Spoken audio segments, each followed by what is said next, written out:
السلام علیکم ورحمۃ اللہ وبرکاتہ۔ امید کی شیخ آپ بخیر ہوں گے۔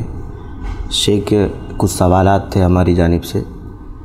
شیخ پہلا سوال یہ کہ کل 22 جنوری ہے، ہم سب جانتے ہیں کہ رام مندر کا افتتاح ہو رہا ہے۔ ایسے موقع پر بہت سارے مسلمانان ہند جشن منانے کی کوشش کر رہے ہیں، ایسے ماحول میں آپ ہمیں کیا نصیحت کرنا چاہیں گے؟ وعلیکم السلام ورحمۃ اللہ وبرکاتہ۔ عزیز مکرم، یقیناً یہ ملک کی تاریخ کا ایک بہت اہم دن ہوگا کہ کل بابری مسجد کی جگہ پر رام مندر کا افتتاح ہونے جا رہا ہے۔ اور بات یہ ہے، مسلمان جشن نہیں منا رہا ہے، کچھ موقع پرست یا کچھ دین فروش یا کچھ دین اسلام کی حقانیت نہ سمجھنے والے لا علم لوگ ہو سکتے ہیں۔ اصل تو جشن فتح کی طرح ملک کے ہمارے اکثر برادران وطن ہندو بھائی منا رہے ہیں، اور اس ڈھنگ سے منا رہے ہیں کہ جیسے ان کو مسلم کمیونٹی کو ایک طرح سے نیچا دکھانا ہے، جبکہ یہ ہونا نہیں چاہیے۔ ان کی آستھا کی بنیاد پر بلا کسی ثبوت کے تاریخی بابری مسجد کی جگہ انہیں رام مندر بنانے کے لیے سپریم کورٹ نے دے دیا، یہ کلیئر کرتے ہوئے بھی کہ ثابت نہیں ہے کہ بابری مسجد کو کسی مندر کو توڑ کر کے بنایا گیا ہو، اور یہ صراحت کرتے ہوئے ڈکلیئر کرتے ہوئے کہ بابری مسجد میں جب مورتی نصب کی گئی وہ بھی غلط تھی، اور اسی طرح جب بابری مسجد کو توڑا گیا تو یہ مجرمانہ کام تھا۔ تو یہ معلوم نہیں کتنی مصلحتوں کو سامنے رکھ کر کے کن بنیادوں پر سپریم کورٹ نے فیصلہ کیا۔ پورا ملک عہد بند تھا اس بات کا کہ بڑے فتنے نہ ہوں، سپریم کورٹ کا جو بھی فیصلہ آئے گا ساری کمیونٹیز انہیں تسلیم کریں گے، مسلمان بھی تسلیم کرے گا، یقیناً سبوں نے تسلیم کیا۔ تو یہ موقع ملک کے ہندو بھائیوں کو ملا، مندر کی تعمیر جاری ہے، اس کا افتتاح کل ہے۔ تو اس ڈھنگ سے افتتاح کا پروگرام اور اس کی اس طرح کی تشہیر اور اس طرح کی صورتحال کہ ایسا لگتا ہو کہ جیسے کوئی فتح ہم نے حاصل کی ہو، اور ایک کمیونٹی کو دکھی کرنے کا انداز اختیار کرنا، یہ قطعاً صحیح نہیں ہے۔ ظاہر سی بات ہے کہ ایسے حالات میں مسلمان اور انصاف پسند غیر مسلم بھی، جس کے سامنے پوری سچائی ہے، پوری حقیقت ہے، وہ اچھی طرح جانتے ہیں کہ بابری مسجد کی جگہ پر جو مندر تعمیر کی گئی ہے، یہ دعویٰ کل بھی صحیح نہیں تھا، آج بھی صحیح نہیں ہے کہ مندر ہم وہیں بنائیں گے، اور آج کا یہ دعویٰ کہ ہم نے مندر وہیں بنایا ہے، یہ دونوں باتیں صحیح نہیں ہیں، کیونکہ مندر وہیں بنائیں گے جہاں رام جنم بھومی تھی، یہ ثابت نہیں ہے، اور مندر ہم نے وہیں بنایا ہے جہاں رام جنم بھومی تھی، یہ بھی ثابت نہیں ہے۔ یہ صرف آستھا کی بات ہے۔ اس کو اس ڈھنگ سے جشن منانے کے بجائے خوشی منائیں، کوئی حرج نہیں، دکھی نہ کریں ایک طبقے کو، یہ صحیح ہوتا۔ اور اس انداز میں اس افتتاح کو اس انداز میں لے کر کے چلنا کہ ہم نے گویا کہ ایک طبقے کو پست کر دیا ہے، یہ صورتحال صحیح نہیں ہے۔ اس لیے اس کا خیال رکھنا چاہیے، اور جو لوگ مسلمانوں میں اس طرح کی صورتحال پہ جا رہے ہیں، یہ بھی ہمارے لیے کوئی مایوس کن بات نہیں ہے۔ اگر امت کے سامنے، اسلامیان ہند کے سامنے اسلامی تاریخ ہے، تو اکا دکا لوگ، چند لوگ تو دور نبوت میں اور خلافت راشدہ کے دور میں بھی ارتداد کی راہ پر گئے تھے۔ تو یہ ہمارے لیے مایوسی کی بات نہیں ہے، بلکہ ہمارے لیے ایک سبق ہے کہ اس طرح کے حالات میں دنیا پسند لوگ، موقع پرست لوگ، جاہل لوگ، دین سے لا علم لوگ اس طرح کی راہ پر چلے جاتے ہیں۔ اس لیے یہ حقیقت ہم سب کے سامنے رہنی چاہیے۔ جزاکم اللہ خیراً شیخ، دوسرا سوال یہ ہے کہ کچھ مسلمان ایسے ہیں جو گنگا جمنی تہذیب کے نام پر جو کل مندر کا افتتاح ہوگا اس میں شرکت کی دعوت دے رہے ہیں، اور اسی طرح دیا کے پرچار پر بھی لوگوں کو ابھار رہے ہیں کہ دیا جلایا جائے، اس سلسلے میں شیخ اسلامی تعلیمات کیا ہیں بالخصوص ایسے پرفتن ماحول میں؟ گنگا جمنی تہذیب یہ یہاں اپنے وطن عزیز بھارت میں یہ کوئی لفظ صحیح نہیں ہے، یہ لفظ صحیح نہیں ہے۔ گنگا جمنی تہذیب کوئی غیر مسلموں کی تہذیب ہو سکتی ہے، یہاں اسلامی تہذیب بھی ہے، یہاں ہندو تہذیب بھی ہے، کلچر بھی ہے، تو گنگا جمنی تہذیب کی باتیں کرنا یہ صحیح نہیں ہے۔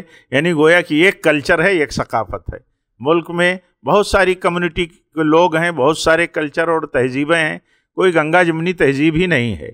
تو گنگا جمنی تہذیب کوئی ایک اتحاد کی تہذیب ہمارے ملک میں مذہبی بنیاد پر نہیں ہے۔ بہت سارے مذاہب ہیں، مختلف مذاہب کے لوگ اپنی اپنی راہ پر چلتے ہیں، اس لیے یہ صورتحال صحیح نہیں ہے۔ اسلام کا موقف یہ ہے کہ لکم دینکم ولی دین، اسلام کا موقف یہ ہے جو سورہ اخلاص میں صاف ان دونوں صورتوں میں قل هو اللہ احد اور قل یا ایھا الکافرون میں صراحت کے ساتھ بیان کر دیا گیا ہے۔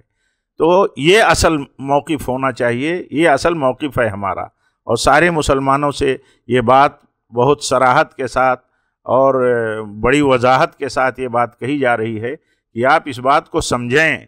مکہ میں جو صورتحال تھی، اس صورتحال میں اللہ تعالیٰ نے یہ بات اپنے نبی کی زبانی اور آپ پر ایمان لانے والوں کی زبانی یہ ڈکلیئر آپ نے کرا دیا قولاً و عملاً کہ تمہارے لیے تمہارا مذہب ہے، تمہاری تہذیب ہے، ہمارے لیے ہمارا دین ہے، ہماری تہذیب ہے، ہمیں اسی راہ پر رہنا ہے۔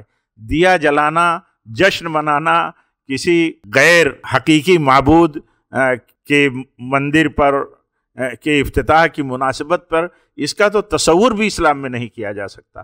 اسلام میں ایک مکھی تک کسی غیر اللہ کے لیے ایک مکھی تک نہیں چڑھائی جا سکتی ہے، اس کے لیے دیا جلانا، روشنی کرنا اور اس کے لیے خوشیاں منانا یہ تو ممکن نہیں ہے۔ یہ تو دکھ کی بات ہے، یہ تو بلکہ برات کی بات کا مناسبت ہے کہ ہمارا اس سے کوئی تعلق نہیں، ہم ہر شرک کے مظاہر سے اپنے آپ کو بری کرتے ہیں، برات کا اظہار کرتے ہیں۔ اس کا یہ بھی معنی نہیں کہ ہم انہیں برا بھلا کہتے ہیں، ان کی انسلٹ کرتے ہیں، ان کو برا بھلا کہنے کی اجازت دیتے ہیں، بلکہ اس کا معنی یہ ہے کہ ہم ایک اللہ کے معبود برحق ہونے کا ایمان رکھتے ہیں، اس کو کلیئر کرتے ہیں، اور ایک اللہ کے سوا ساری کائنات، سارے جہان یہ اس کی مخلوق ہیں۔ مخلوق کبھی خالق نہیں ہو سکتے، مخلوق کبھی معبود نہیں ہو سکتے، اس لیے ان کی عبادت اور ان کی بھکتی کو بھی ہم صحیح نہیں سمجھتے بلکہ اسے باطل مانتے ہیں۔ تو جن کی بھکتی اسلام باطل کہتا ہو، باطل مانتا ہو، ان کے لیے خوشیاں منانے کا تصور اسلام میں اور مسلمانوں میں ہو نہیں سکتا، اور اگر ہے تو وہ باطل ہے۔ بارک اللہ فیکم شیخ آخری سوال تھا کہ رام چندر کے بارے میں مسلمانوں کا کیا موقف اور عقیدہ ہونا چاہیے؟ دیکھیے، اللہ تعالیٰ کے بندوں میں ایک بندے رام جی بھی تھے، ان کی جو کچھ تاریخی حیثیتیں ہیں ان کا تو ہمیں صحیح پتہ نہیں ہسٹری میں اس کی بھی سچائی کتنی ہے اس کا بھی پتہ نہیں، لیکن اس میں تو کوئی شبہ نہیں کہ وہ اللہ کے بندوں میں سے ایک بندے تھے، اور سارے انسان آدم کی اولاد سب اللہ کے بندے ہیں، اور وہ رب جیسے ہمارا ہے، آپ کا ہے، ویسے جتنے بھی نبی، رسول، غیر نبی، ایمان والے، نا ایمان لانے والے، مسلمان، کافر ہیں، سب اللہ کے بندے ہیں۔ وہ رب ہمارا بھی، اللہ ہمارا بھی رب ہے، ان کا بھی رب ہے۔ ان کے بارے میں ہمارا عقیدہ یہی ہے۔ ان کے بارے میں اگر کوئی نبی اور رسول کا جیسے کچھ لوگوں نے دعوے داریاں کر دی، مسلمانوں میں بھی معلوم نہیں ان کی کیا مصلحتیں ہو سکتی ہیں، ہمیں تو پتہ بھی نہیں، اور ہمیں کیسے پتہ چلے گا جب تک کہ اللہ اور اس کے رسول نے کسی کے تعلق سے یہ نہ طے کر دیا ہو کہ وہ اللہ کے رسول تھے، اللہ کے نبی تھے، تب تک ہم انہیں اللہ کا رسول اور نبی نہیں مان سکتے۔ یہ ہو سکتا ہے کہ اللہ کے رسول اور نبی رہے ہوں، لیکن ہم یہ بات نہیں کہہ سکتے۔ تو ان کے بارے میں ہمارا یہی عقیدہ ہونا چاہیے کہ وہ ایک اللہ کے بندوں میں سے ایک بندے تھے، وہ معبود نہیں ہو سکتے، ان کی بھکتی نہیں ہو سکتی، اور ان کی بھکتی ایسے ہی باطل ہے جیسے بہت ساروں کی بھکتیاں، عبادتیں باطل ہیں۔ ان کا صحیح تصور، جن کی عبادتیں ہوتی ہیں، جن کی بھکتی لوگ کرتے ہیں، ان کے ماننے والے کروڑوں میں ہوں، اربوں میں ہوں، یہ ہو سکتا ہے، اور ہیں، اس میں بھی کوئی شبہ نہیں، لیکن یہ کہ ان کی بھکتی کے تعلق سے ہمارا موقف یہی ہے کہ ان کی بھکتی، ان کی عبادت صحیح نہیں ہے. ہاں، یہ ہمارا عقیدہ رہنا چاہیے. البتہ ان کے تعلق سے سارے مسلمانوں کا یہ موقف ہونا چاہیے جو اسلام نے اور قرآن نے دیا ہے کہ جن کی بھی عبادتیں لوگ کرتے ہیں، معبود ان کو مان رکھے ہیں، بھلے وہ معبود ہونے کے حقدار نہیں ہیں تو ان کی انسلٹ نہیں کی جا سکتی، ان کو برا بھلا نہیں کہا جا سکتا. یہ سارے لوگوں کے لیے یہی میسج ہے. اور ایسی مناسبت پر جہاں ایسا محسوس ہوتا ہو کہ ایک طرح سے غلبے کا ماحول ہے، ایک طرح سے لوگوں کو نیچا دکھانے کا ماحول ایک طبقہ اسی میں بنا رہا ہے. مجھے بعض بھائیوں نے آج ہی بتایا کہ جو بچے ہم ایسی سوسائٹی میں رہتے ہیں غیر مسلم، وہاں بڑی تعداد میں ہیں، جو بچے ہمیں آداب کرتے تھے مولانا جی، آج مجھ سے کہنے لگے وہ بچے آج ہمیں رام جی کی جے جےکار کر کے ہمیں ایک طرح سے مطلب آداب کر رہے ہیں. تو یہ مطلب ماحول اس طرح بنایا جا رہا ہے کہ جیسے ان کی جے جے کار کی جاتی ہے. ایسی صورتحال میں ہمارے لیے بہت بڑا نمونہ ہے. اللہ کے نبی صلی اللہ علیہ وسلم نے جب اس موقع پر جب کہا گیا تھا ایک بہت اہم مناسبت پر کہ لنا العزا ولا عزا لکم، تو آپ نے فرمایا تھا کہ ان کو جواب دے دو لنا اللہ مولانا ولا مولا لکم. آپ اس کو سمجھیے، یہ ہمارے لیے بہت کافی ہے. اور ایسے حالات میں ہم سب کو دین کی طرف لوٹنا چاہیے، ہم سب کو مسجدوں سے جڑنا چاہیے، ہم سب کو اپنے علماء سے جڑنا چاہیے، ان کی ہدایتوں پہ رہنا چاہیے. یقیناً یہ موڑ جذبات پیدا کرنے والا اور جذبات پیدا کرنے کی کوششیں جیسی دکھ رہی ہیں، ایسا موڑ ہے.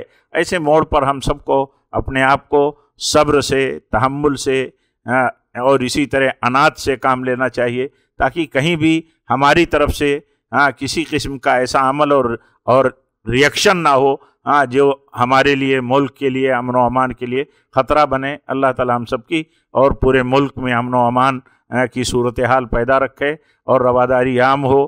اللہ ہم سب کو توفیق دے، برادران وطن کو بھی توفیق دے اور پرشاسن کو اپنی ذمہ داریاں ادا کرنے کی بھی توفیق دے.